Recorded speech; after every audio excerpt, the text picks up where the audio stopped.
Fantastic. Got it all set. Welcome, everyone, to the Next Best Picture podcast, where we are talking with Suzanne Stokes-Munton, Traci Loader, and David White, the hair and makeup team from Nosferatu. Thank you all so much for joining us today. Yeah. Very excited to talk with you all about the makeup for this movie because there is so much going on in it. And the first thing that I wanted to ask is that I know some of you, but not all of you, have worked with Robert Eggers before, I believe. And knowing that he and cinematographer Jaron Blaschke like to use a lot of natural light, does that change how you approach your work at all compared to other productions that use more artificial light? I have a thing with this, so I might say something. Okay. There's a lot of blue light, and in this one, a lot of orange. I have worked with Robert on The Witch and The Lighthouse as well. So sometimes working with those colors, you have to think of color theory and what cancels what.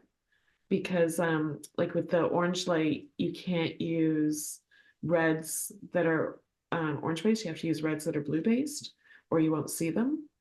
And likewise with the blues, the blue lights, you have to watch your purples and stuff like that. So there is a lot of color theory, and Jen and I actually do have a conversation about this every show. I'm the newbie. Oh, you're part of the family now. I'm the newbie, but the oldest.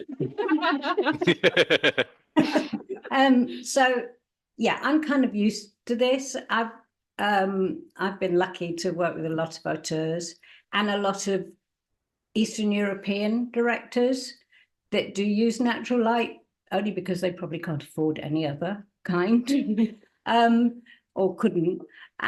So it's fine for me, but yes, I'm very wary of what, like Traci.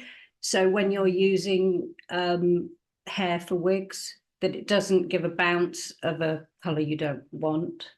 So you have to know your medium, and so that you know how it will react to that lighting and what you use, and even the hair on people's heads. You know, if it's been colored or it's their natural hair, you have to be aware of what bounce it'll give. Mm-hmm. And my next thing was actually about the hair, because I have to say that all the men in this movie just have tremendous facial hair, whether it's the full beards or just the mustaches or even just the mutton chops. So I had to ask how much of that was actually their own hair that they grew out and you just styled versus how much of it was pieces that you've made. It was a combo, but a lot of them had enough time that they could grow their facial hair. And so like Willem, Ralph, Simon, they all grew theirs. Thomas, his were applied. And Aaron, he grew his as well. So we shaved it into shapes and trimmed it and barbered it to suit that style. And then Thomas had his sideburns all the time. And then he also had his beard stubble for when he came back home. Yeah. And so for how many of them that used their real hair, how many of them kept that afterwards for a little period? Because they're so distinguished with those mustaches. The second got permission to shave, they had to keep it for a while. I think until they knew they had everything, and then they shaved. So crazy, some of them. No. Yeah. And then there was one other big hair thing for me in this, and there's incredibly memorable shot. There's a push in on the back of Lily Rose Depp's head on this beautiful bun, and while watching it, I couldn't help but think of one other movie. So I had to ask if Vertigo was an inspiration for these buns or not. No, that came. Robert told me about that shot, and it was just that there was going to be a push in on the back, but it would be a swirl. So that's a Robert question, really, if it where the inspiration came from. So for me, I just took it, so it was a natural thing to do it into a swirl. And I had a brilliant, actually, little trainee in Czech Republic who made a little bow in the middle. So that's, I mean, it's very subtle. Yes. Really hard. But just to finish it off, because it was just to, you know, it's the only time you'll ever see that shot of the back of her hair. So we do our best. It's quite beautiful.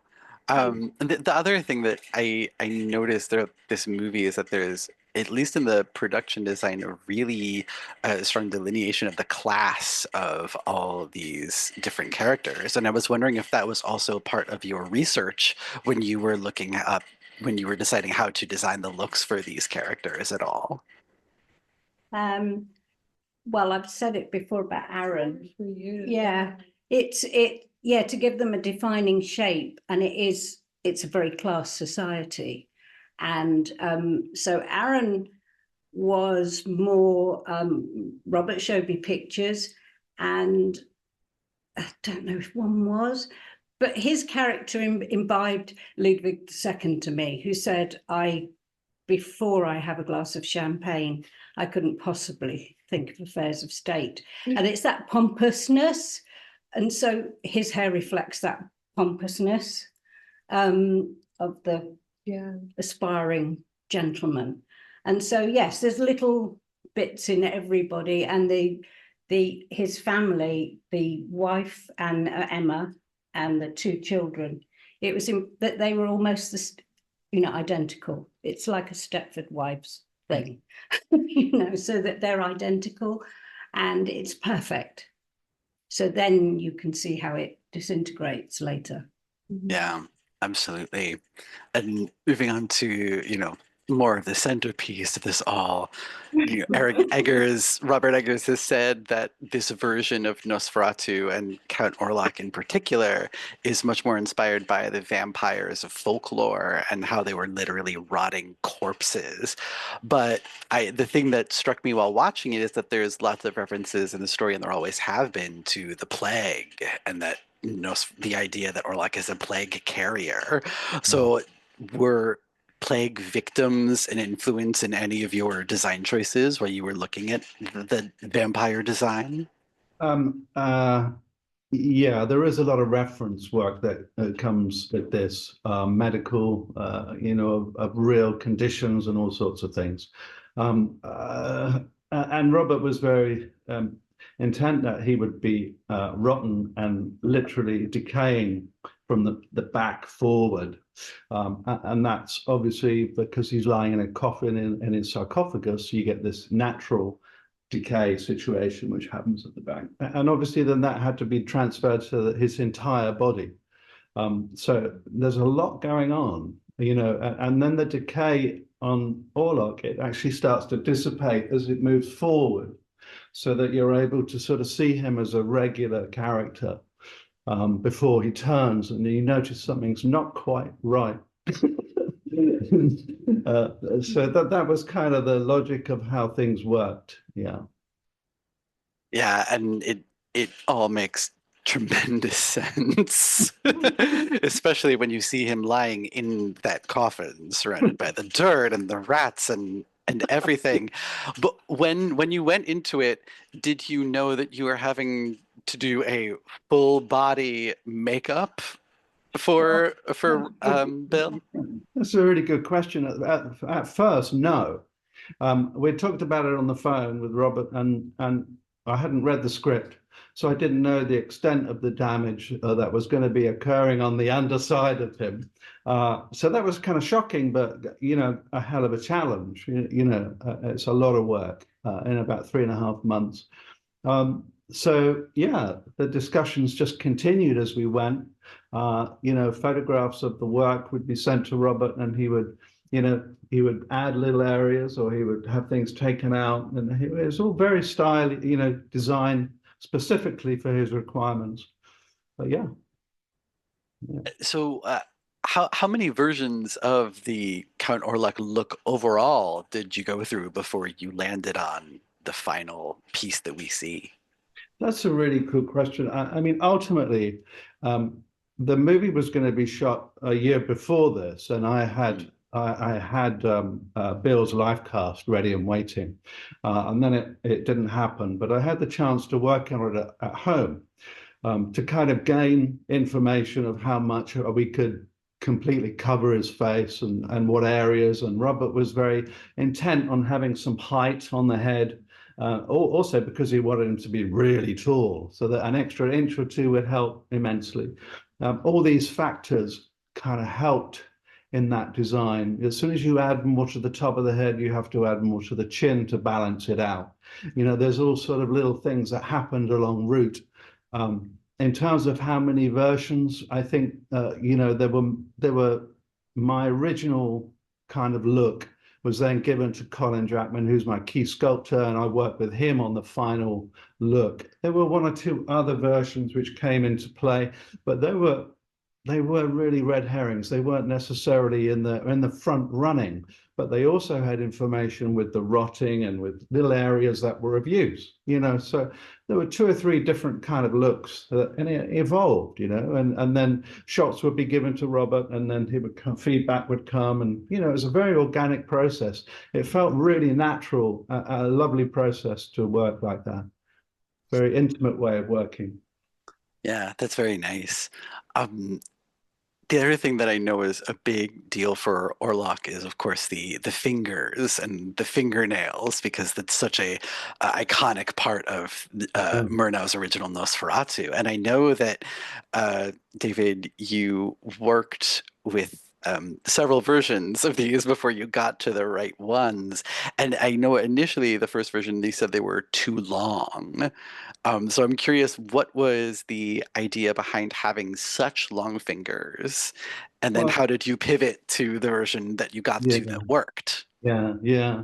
I mean, there were all sorts of ideas I had coming and going with the knives. I even had extensions which had an extra joint, which were mechanically manipulated by tying it off here and using his power to draw it down. There were areas where and we did some tests. It looked great, but could he sign something with a pen? Could he pick something up and close the lid? Could he manipulate them? No, they had to be at a certain gauge, a certain length.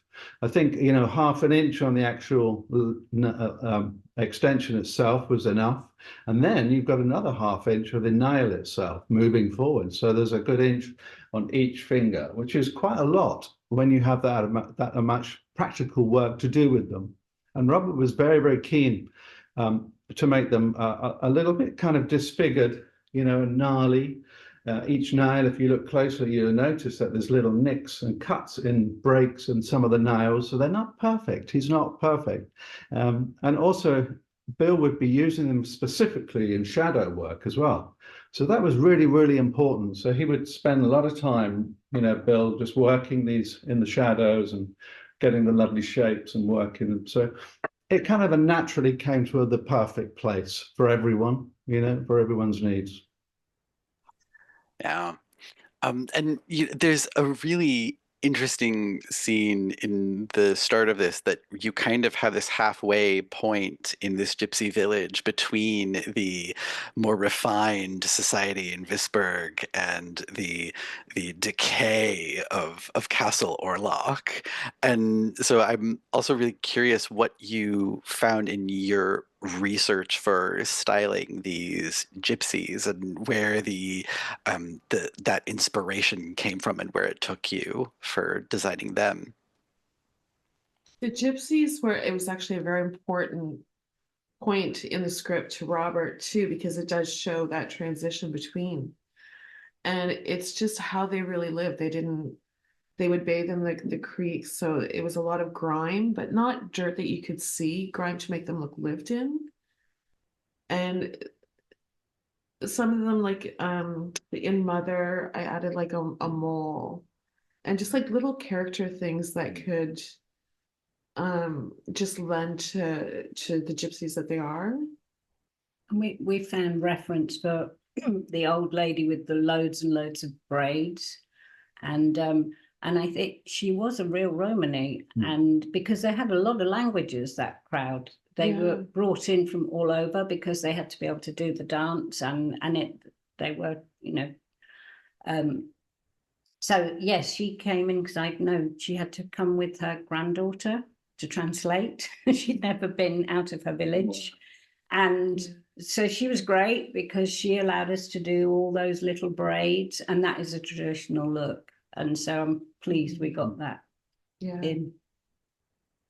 It's fascinating to me that so many of these, whenever we see very like historically accurate versions of these things, there's a lot of braid work, a lot of real work that these people did with their hair back in the day that is very impressive when you think about it. They didn't have Carmen rollers. They didn't have. They didn't have. And it's practical. They Well, didn't. probably, isn't it? Yeah, they didn't have. And also, if you see, they didn't wash their hair all the time.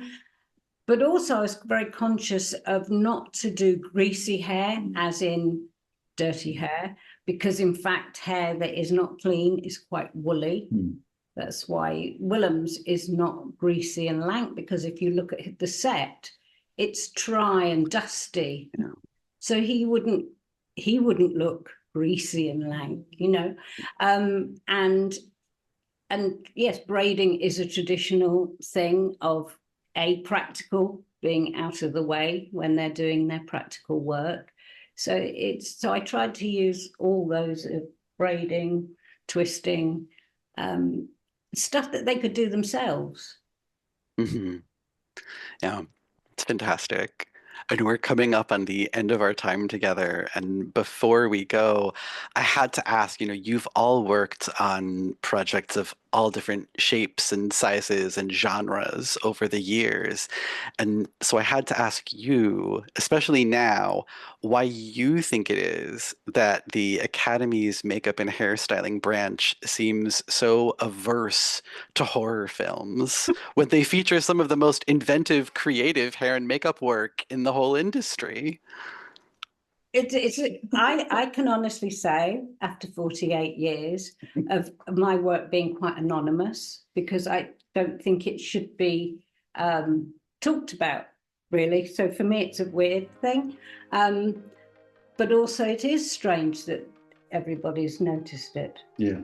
Because we usually, horror films don't. Yeah, but it's because of the fact that there's so much detail and tradition involved, and intelligence in Robert's script and everything. I think it levitates it.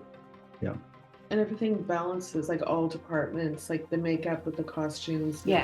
Absolutely. It's just an integral part of it. Just looks right. It does. It makes it look right for such a beautiful film. Oh, I completely agree. And I am one of your many fans pulling for the larger recognition for your work on this film. It's all the time we have, unfortunately, but it's been a delight speaking with all of you, Suzanne, Traci, David. Thank you so much for joining us today. Wonderful questions, by the way. Yeah, thank you. Thank you so much. Have a great day, everybody. I hope you have a wonderful evening. Bye.